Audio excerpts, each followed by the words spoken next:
welcome back. It happened in Chibok. It happened in some schools in Lagos and Ogun State. It's happened again in Dapchi. Some even go unreported. We're talking about abductions of students from schools which are supposed to be a safe haven for teaching and learning activities. And once again, the activities of Safe Schools initiative set up after the Chibok abductions in 2014 to help protect many schools, especially in the Northeast, has been called to question. Now, how can Nigeria ensure that schools are safe for learning? Is the big question that Nigerians are asking after all of the incidents of students being abducted from their schools. We have joining us a security consultant, Richard Amoa, with us in the studio. Richard, good morning. Good morning. Good morning. Good nice to see you. Thanks for having me. Yeah, exactly.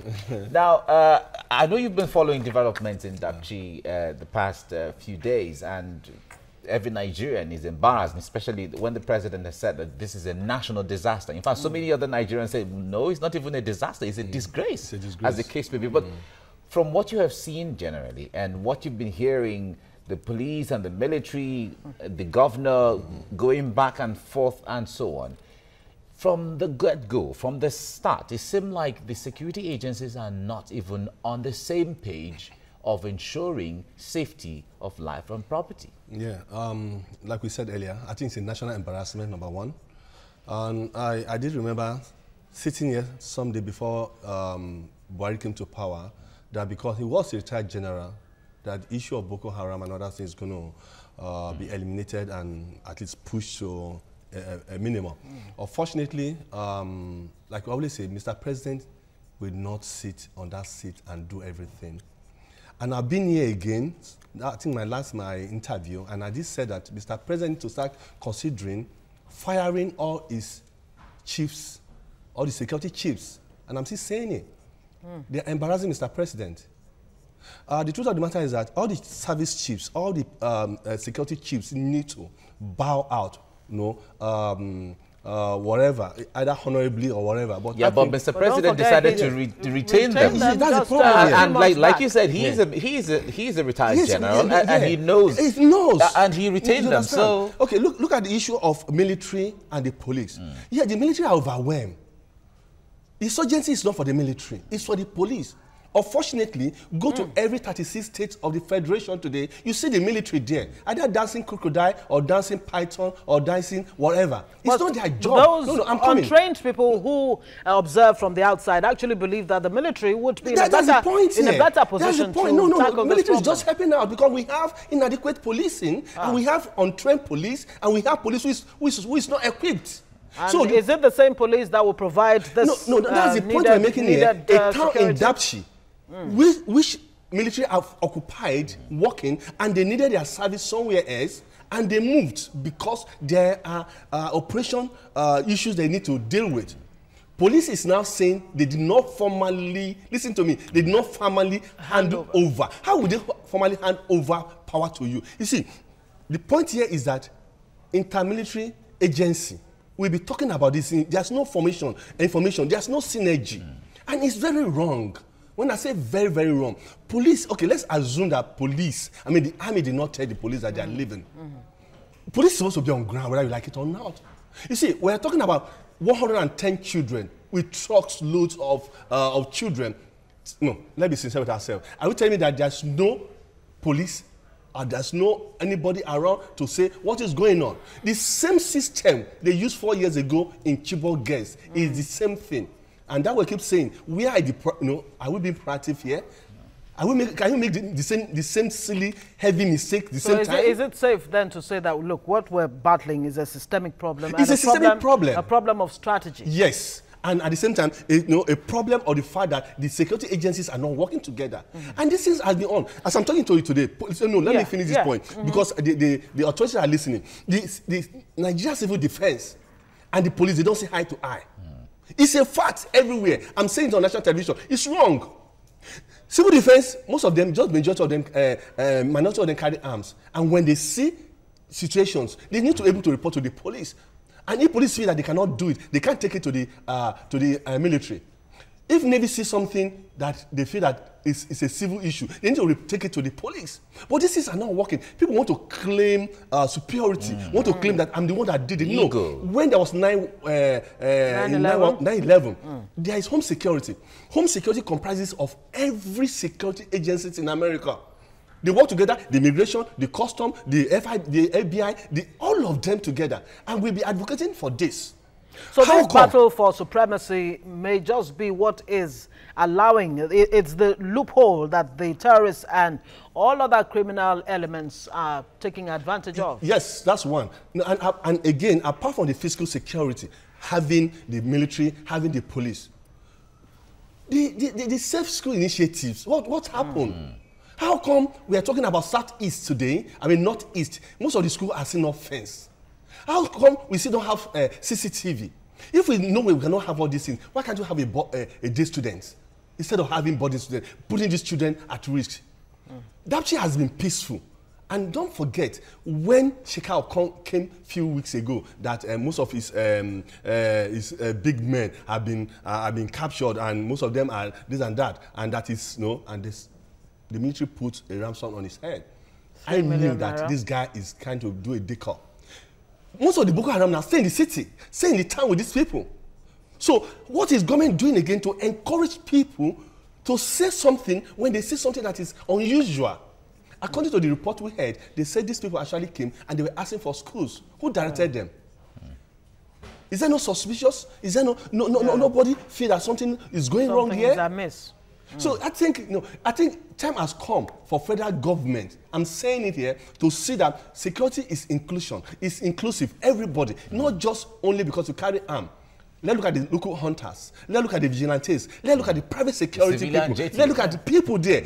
Everywhere. I keep saying it. This thing is not only about Northeast right now. It's about Nigeria. This is embarrassment. All right.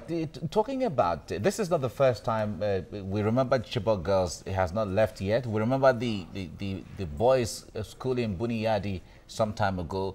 But what is it about girls, secondary school or school girls, that they just go pack them into trucks and take away? What does that? What's that message? What are they sending? What is the message they are sending? See, what do you think is the tool of a terrorist? It's media. They want to be heard. They could pick anybody on the street. That will not make news. That's it. But when they go to school, first of all, Boko Haram became international when they went to Chibok girls. And they use that as a tool. And today again, when government knew that, what stopped them from protecting the schools? There's a lot of But then again, there's a question of how many security operatives can you realistically deploy? Are there other strategies of providing security to not only public schools, government schools, and what have you, even public institutions all across the country? If you deploy all the military, all the police, it won't be enough. It will not be enough. That's why we're saying that everybody needs to be involved. Again, even the school, since this has started, this insurgency, how many are we taking security to the children? To say, okay, in case of this is what you need to do, or this is what you need. Have we done that? Look at what happened in Florida a few days back, or a few weeks back. Immediately after the shooting, less than 1 hour, they went to the CCTV footage, and they got the boy that did it. It took about a week for Nigerian government to even know the number of girls abducted, and we still have confusion. We still have issues with the numbers right now. We're still confused because about government said 110, the parents said no, 105. It's 105. This is embarrassing. You see, I don't know how we're going to say it. For those of us who come on television and say this, we're not just saying it for saying sake. We are professionals. Security is not just for public service people. Let's see how we can how it can be inclusive, how we can take some retired personnel who are still very agile, who are active in private security. Let's get them involved. We cannot continue like this. I have said it that school security, government needs to start looking at it very, very well, especially in the Northeast. If possible, if they cannot spend money to protect these children, what do? Let's get them on the students. And again, parents need to know what to say to their children in case of this, in case of that. What should a parent really be saying to their kids, especially in a place like the Northeast? What should they be saying? You don't give what you don't even have. The parents even know what they're going to say. Because the parents are as confused as anybody else. Exactly. Looking for their daily job. When those children were running to the bush, running here and there, you can't tell me that none of these students have a phone to make a call to emergency. As state government provided an emergency that's line. About 30 kilometers away, according to the military, the closest to Dapchi was about 30 kilometers. 30 kilometers. Fine, 30 kilometers, but it wasn't even any attempt to do that. You see, without promoting Lagos State or without trying to say Lagos State is the best, I think a whole lot of states need to come to Lagos State and see what we're doing and how we're doing it here. What are we doing? What we're doing here is the fact that this private-public partnership in terms of security funding is working in Lagos. Government, even when leave Lagos State government had to put the entire budget of Lagos State for security, it will not be enough. But the fact that we're doing this private-public relations is really working. And again, with the emergency number of 767 or 12, everybody knows what to do. And again, with the issue of neighborhood watch, yes, 7,000 in the midst of 21 million people in Lagos. But they have to give information. So what we're saying that the JTF in all those people, in all those places, need to be equipped, need to be trained. Now, if I am in the Ministry of Defense or advising Mr. President, at this time, Mr. President need to have what we call our homeland security, comprises of all the security agencies and or the hunters, the vigilantes, and the private security people, so that we can come together, always give information to whoever that is advising Mr. President. You see, this thing is not rocket science. We can do it. It's just the will. It's just the will to do this thing. All right. I keep saying it. Yeah, as we round up, because time is against us now. The military is saying that, well, they are really getting overstretched now. They have to be in almost all the states in the Federation and all of that. Now, if the military is complaining of being overstretched, how more complicated is this issue going to be? Military is overstretched. It seems amongst all the security agencies, it seems the military is the only one who has the capability or capacity to face these people. And if they're overstretched, that's the point. The IG came to national television to tell you and I, not the IG, what's it called, the chairman of the police committee. He said over 150,000 policemen are doing private jobs. Michael Kiro. That's it. Yeah. So what has government done? Okay, where is the place of private security in Nigeria? That's my point I'm making. If military is overstretched, we have private security in every nook and cranny. Have we created a synergy?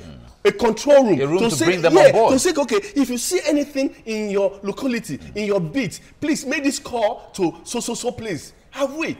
It is only in this country you see that intelligent people are thrown away. Richard Amua, it's not about government alone. You have raised more questions than answers on the show this morning. Thank you so much for joining us. Richard Amua, of course, is a security consultant.